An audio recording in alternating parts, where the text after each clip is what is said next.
Hello guys, kembali lagi bersama channel ini, Emi Cineview. Kali ini admin akan kembali melanjutkan kisah Factor of the Destiny, di mana sebelumnya Chang Sheng meninggalkan pegunungan menuju ke Kaisaran Zhou. Apakah dia akan berhasil?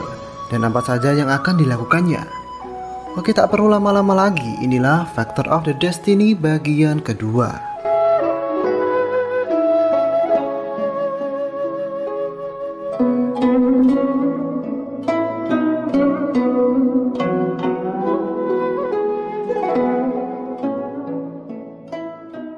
Di daratan kerajaan Zhou, setelah Rong-Er dari puncak suci, dia sekarang bergabung dalam Akademi Naxi.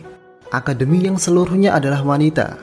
Hingga suatu hari Rong-Er yang sendirian tiba-tiba diserang oleh putri klan iblis berjubah hitam bernama Nanke. Saat itu Rong-Er terkena serangan racun dari Nanke, sehingga dia hampir saja terbunuh. Beruntung Rong-Er dapat kabur. Saat itulah Rong-Er bertemu dengan Chang Sheng yang saat itu dalam perjalanan menuju ke Kaisaran Zhou. Karena melihat wanita yang sedang terluka, Chang Sheng kemudian menolongnya. Kemudian Chang Sheng memberikan pil sebagai penawar dari racun klan iblis tersebut. Celakanya, Nanke dan pasukannya kembali mengejar Rong-Er. Chang Sheng saat itu berusaha menghentikan pertarungan dengan jalur damai, tapi itu sia-sia.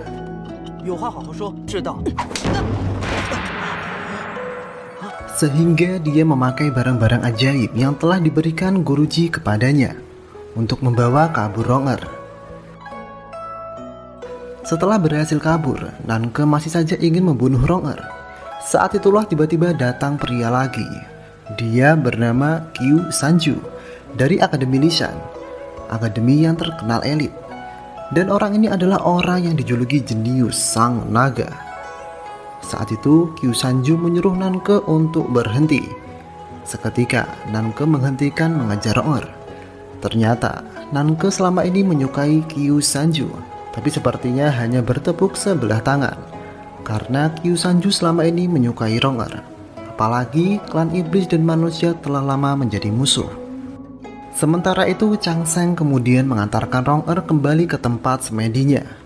Mereka berdua kemudian berpisah dan lupa bertanya nama mereka masing-masing. Mereka berdua sama tak menyadari mereka adalah Chang Sheng dan Rong-Er.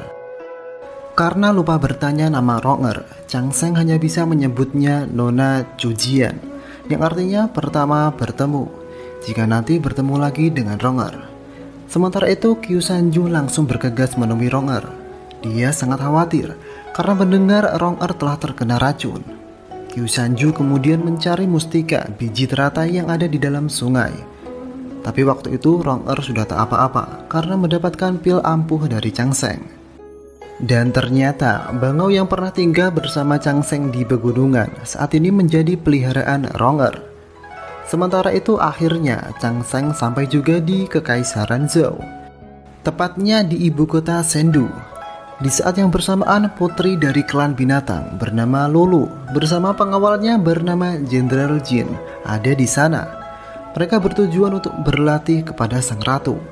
Di samping itu untuk menyembuhkan meridian Lulu yang kacau. Meridian adalah titik syaraf yang menjadi jalur energi. Saat itulah Lulu bertemu dengan Chang Sheng. Lulu sangat tertarik dengan Chang Sheng karena Lulu mencium aroma harum dari tubuh Chang Sheng dan tertarik dengan pengetahuan Chang Sheng. Di sisi lain sebagai penjaga Lulu, Jenderal Jin mencari Lulu yang kabur. Merasa tak enak selalu diawasi, Lulu kemudian mengajak Chang Sheng jalan-jalan di kota Chengdu. Saat itu Chang Sheng menyadari ada seseorang yang mencurigakan dengan niat jahat mengincar Lulu, sehingga Lulu dan Chang Sheng cepat-cepat pindah dari lokasi tersebut. Dengan pusaka Lulu, kumbang teleportasi, Lulu dan Chang Sheng kemudian pergi ke tempat lain.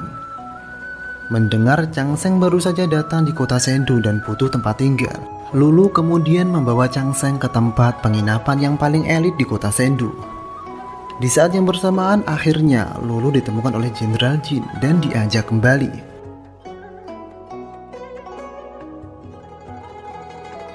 Di sisi lain kabar Rong-Er yang diserang oleh Nanke sampai di telinga sang ratu.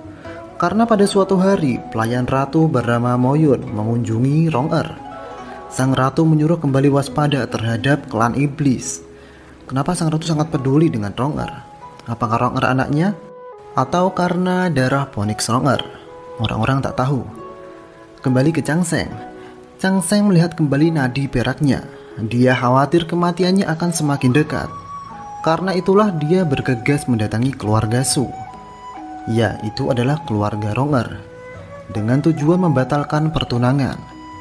Sesampainya di sana, Chang Seng bertemu dengan ibunya Rong-er bernama Nyonya Su. Nyonya Su sudah paham kedatangan Chang Seng, pasti membicarakan pertunangan, tapi dia tidak tahu tujuan Chang Seng sebenarnya. Belum mempersilahkan Chang Seng mengutarakan maksud sebenarnya, Nyonya Su langsung berkata bahwa dia tidak setuju dengan pertunangan itu.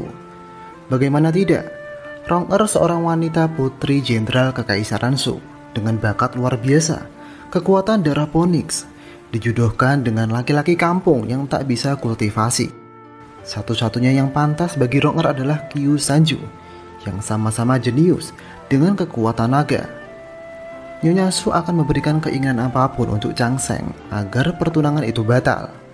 Tidak hanya menghina Chang Seng, Nyonya Su juga menyinggung tentang guruji, yang dibilang hanya guru kampung dengan metode rendahan. Tak ayal membuat Chang Seng marah. Awalnya dia hanya ingin membatalkan pertunangan, tapi saat ini Chang Seng malah mengurungkan niatnya. Jika Nyonya Su tak meminta maaf kepada gurunya, Chang Seng tak akan membatalkan pertunangan itu. Disusul Chang Seng meninggalkan rumah keluarga Su. Setelah Chang Seng pergi, tiba-tiba dia ditemui oleh wanita bernama Suang. Dia adalah pelayan di keluarga Su. Dia memperingatkan jika Chang Seng tidak membatalkan pertunangan, dia khawatir Chang Seng tidak akan aman berada di kota Sendu. Karena keluarga Jenderal Su mempunyai pengaruh tinggi di kota Sendu. Tapi Chang Seng tak akan kembali ke pegunungan, karena ini adalah kesempatan terakhir untuk mengubah takdirnya di ujian akbar akademi. Dia harus menjadi yang pertama. Singkat cerita, perekrutan peserta ujian akbar akan segera diselenggarakan. Di samping itu, terdapat calon-calon kuat yang digadang-gadang akan menjadi juaranya. Di antaranya, Yaer dari klan manusia. Dia dari keluarga Tianhai yang masih sekeluarga dengan sang ratu. Kemudian ada Macan Putih dari klan binatang buas, dan Burung Merak dari klan iblis. Sepertinya setelah dunia damai lagi, ada klan iblis yang menjadi sekutu, dan tetap ada yang memberontak. Sementara itu, Rong-er dan Qiu Sanju bisa dipastikan tidak ikut, karena mereka dalam misi mencari kunci Taman Zhao, sebuah tempat misterius sepertinya. Di samping itu, kekuatan mereka berdua sudah berbeda level. Jika salah satu dari mereka ikut ujian akbar, bisa dipastikan salah satu dari mereka akan menjadi juara. Dalam acara hari perekrutan peserta, Chang Seng pertama-tama datang ke Akademi Tiandao. Setelah akademi tradisional tutup, Akademi Tiandao menjadi akademi terbesar di Kekaisaran Zhao. Di tempat itu, Chang Seng bertemu dengan seseorang yang lumayan jenius dengan sayap besinya. Dia bernama Tang Xiao atau Tang 36 karena dia peringkat 36 di daftar King Yun. King Yun adalah daftar peringkat orang terbaik di kota Sendu. Keluarga Tang sendiri adalah keluarga yang terkenal akan alat dan senjata-senjatanya. Hampir semua persenjataan di Kekaisaran berasal dari keluarga Tang. Saat itu Chang Seng memberikan saran kepada sayap besi Tang Xiao. Walau hanya sekali melihat, Chang Seng memberikan saran yang dapat membuat sayap besi Tang Xiao menjadi sempurna. Seketika Tang Xiao kagum atas kejeniusan dan pengetahuan Chang Seng. Dan saat itu juga Tang Xiao ingin menjadi teman, bahkan menjadi saudara Chang Seng. Setelah itu mereka semua yang ada di sana mengantri untuk dites kekuatan dan keterampilannya. Tiba-tiba seseorang datang dengan beberapa pengawal. Tanpa mengantri, dia langsung masuk ke Akademi Tiandao. Orang-orang Tiandao juga sangat menghormatinya. Dia adalah Yaer, keponakan ratu. Dia sangat sombong dan manja. Dan akhirnya ujian siswa baru dimulai. Di mana saat itu Tang Xiao bertanya ke Chang Seng, sudah di mana tahap kultivasinya? Tang Xiao terkejut bahwa Chang Seng belum pernah berlatih tahapan apapun. bahkan belum pernah mengikat bintang apapun. Diketahui setelah mengikat bintang, kemudian baru melakukan pemurnian, dan selanjutnya perjalanan astral dan lain-lain. Seketika Tang Xiao khawatir dengan Chang Seng. Ujian pertama adalah disediakan sebuah batu roh. Selanjutnya para peserta harus memegangnya dengan kekuatan kultivasi.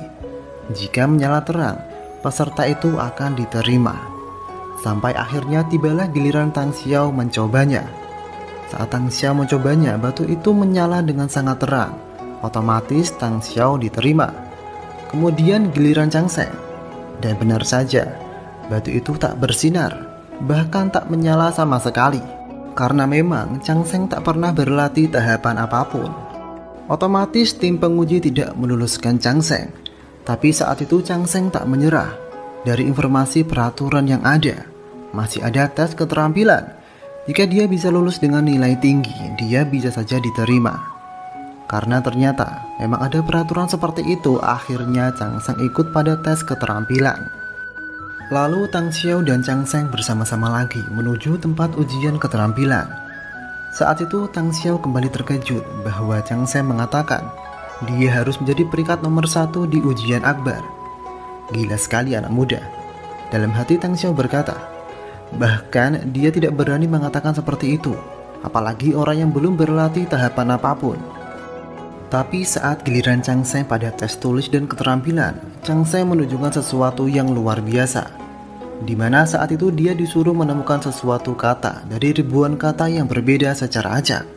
Dengan mata yang luar biasa, Chang Seng dengan cepat menemukannya, sampai dia mendapatkan nilai tertinggi di ujian keterampilan.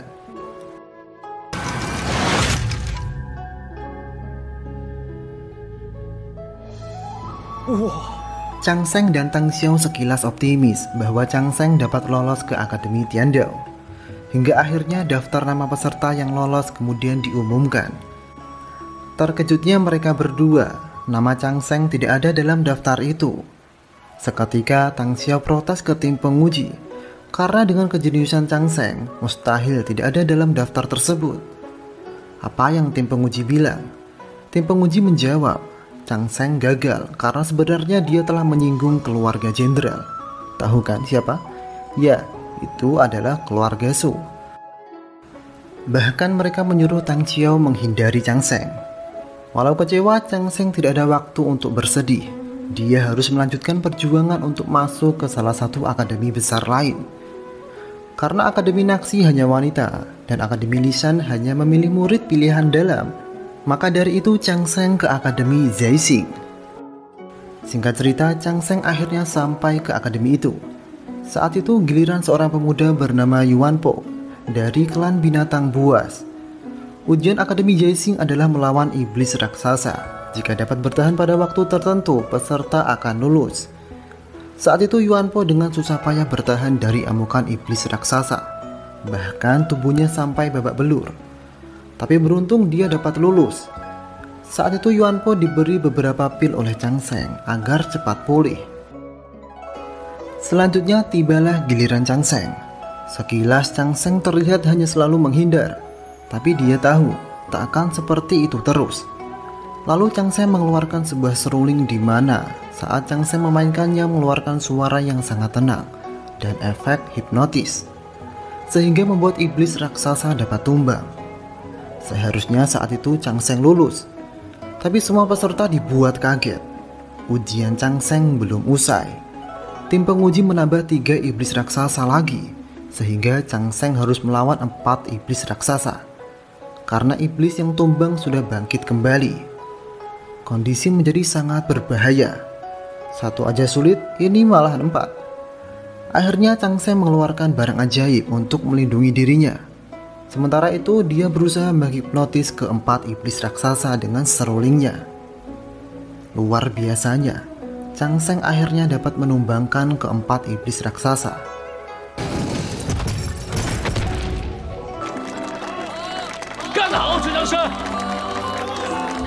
Tapi lagi-lagi, nama Chang Seng tidak ada dalam daftar peserta yang lulus. Dan lagi-lagi dengan alasan yang sama, yaitu karena keluarga Su. Apalagi Akademi Zaixing terkenal dengan akademi prajurit. mereka tak bisa menentang kata jenderal.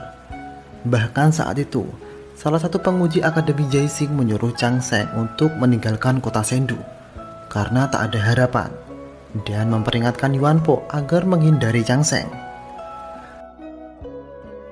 Dan benar saja semua akademi tak dapat menerima Chang Seng. Tapi Chang Seng belum bisa menyerah. Kemudian Chang Seng makan dulu bersama Tang Xiao di sebuah restoran. Saat itu Tang Xiao memperingatkan agar Chang Seng jauh-jauh dengan akademi tradisional karena akademi pengkhianat dan sudah tutup bertahun-tahun. Di dalamnya sendiri ada sebuah formasi pedang yang dibuat oleh para tetua istana untuk menyegelnya. Orang-orang kuat sudah mencoba menembusnya, tapi semuanya gagal. Bahkan Rong-er juga tak bisa membongkarnya. Saat Chang Seng mendengar kata Rong-er, Chang Seng meminta Tang Xiao untuk menceritakan apapun yang diketahui tentang Rong-er. Kehebatan dan pencapaian demi pencapaian Rong-er sangat luar biasa, sehingga saat itu membuat Chang Seng semakin merasa tak pantas bersanding dengan Rong-er.